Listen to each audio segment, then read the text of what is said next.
Le directeur de cabinet du ministre d'État, chargé de l'économie et des finances, assisté des représentants de la communauté économique des États de l'Afrique de l'Ouest, a procédé le jeudi 22 août 2024 à la réception provisoire d'une série d'infrastructures réalisées dans certaines communes frontalières dans le cadre de la mise en œuvre du programme régional d'appui à la coopération transfrontalière.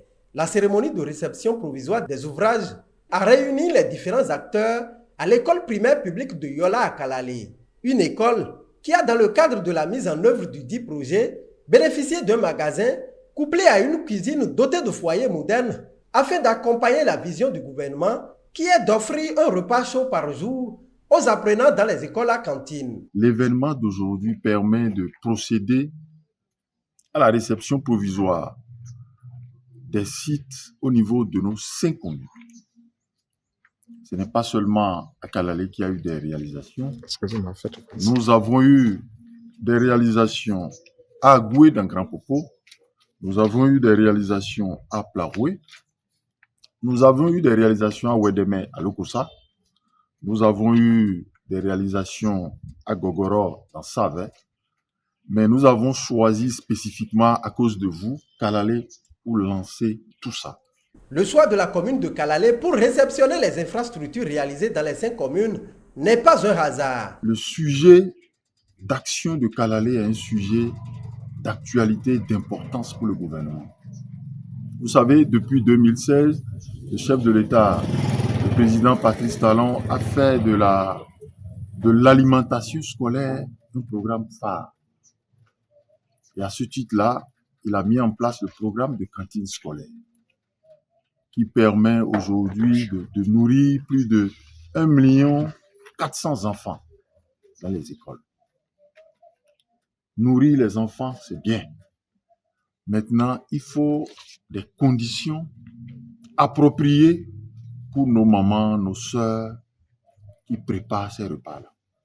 Donc, c'est pour ça que dans Kalale, ce qui a été choisi, c'est la construction de ce module-là qui nous permet d'avoir un magasin, qui nous permet d'avoir une cuisine et des foyers, pour permettre que les femmes, les bonnes dames qui préparent le fassent dans de bonnes conditions et que les enfants puissent bénéficier dans des conditions optimales de leur repas. Une réalisation qui vient mettre fin au calvaire des usagers de l'école en la matière. Il n'y a pas de commentaire à faire, vous n'avez qu'à regarder et vous comprendrez le changement de situation que la CEDEAO nous a permis d'avoir à travers ce programme-là.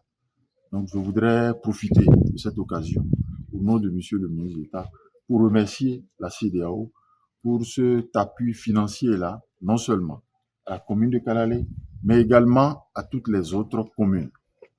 Et également réitérer encore les besoins urgents qui attendent pour toutes les communes frontalières de notre pays. De son côté, la représentante de la CEDEAO se réjouit de l'utilisation faite des fonds par le Bénin. Je suis vraiment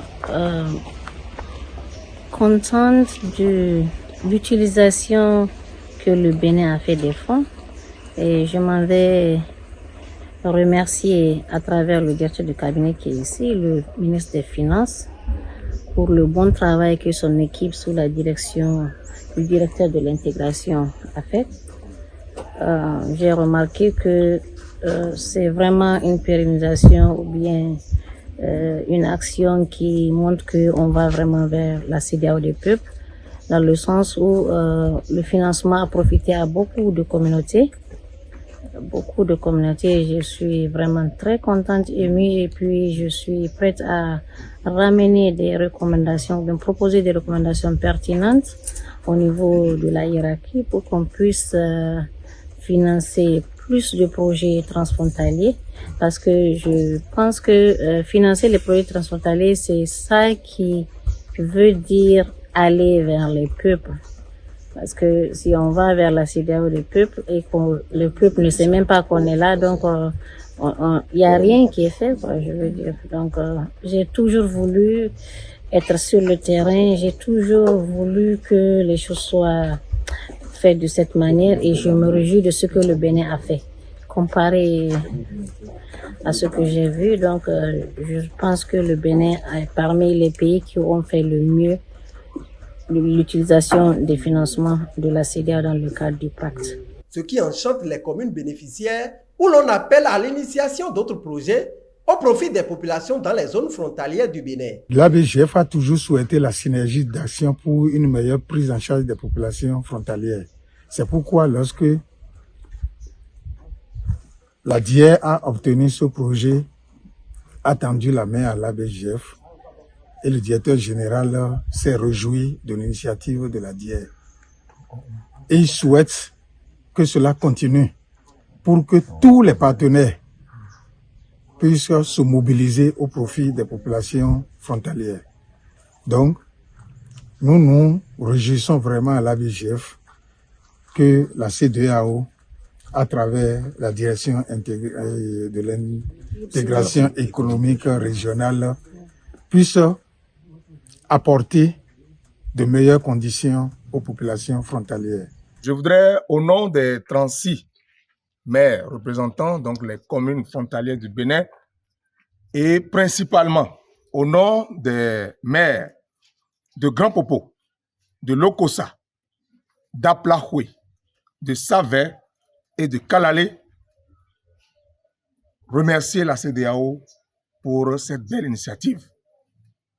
Monsieur le directeur de cabinet, vous voudrez bien transmettre au ministre de l'économie et des finances les remerciements des populations des communes frontalières pour ce projet qui a été mis en œuvre dans un bref délai grâce à la détermination et au dynamisme du directeur de l'économie, du directeur de l'intégration économique et régionale et son équipe. Je voudrais témoigner leur disponibilité. Je voudrais témoigner leur engagement parce que d'abord, l'association des communes frontalières, en tant que bénéficiaires, nous avons été associés dès le début et nous avons partagé avec eux les difficultés de nos populations.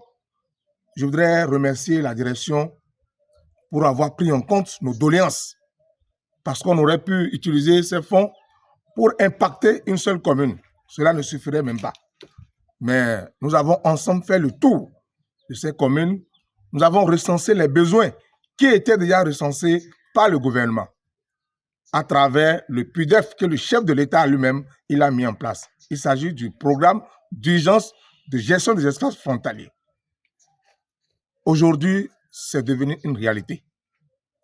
Hier, le seul partenaire que nous avons et qui a fait que nous parlons des actions au niveau des frontières aujourd'hui, c'est l'ABGF. Nous voudrions une fois encore les remercier. Et ce projet vient accompagner l'ABGF.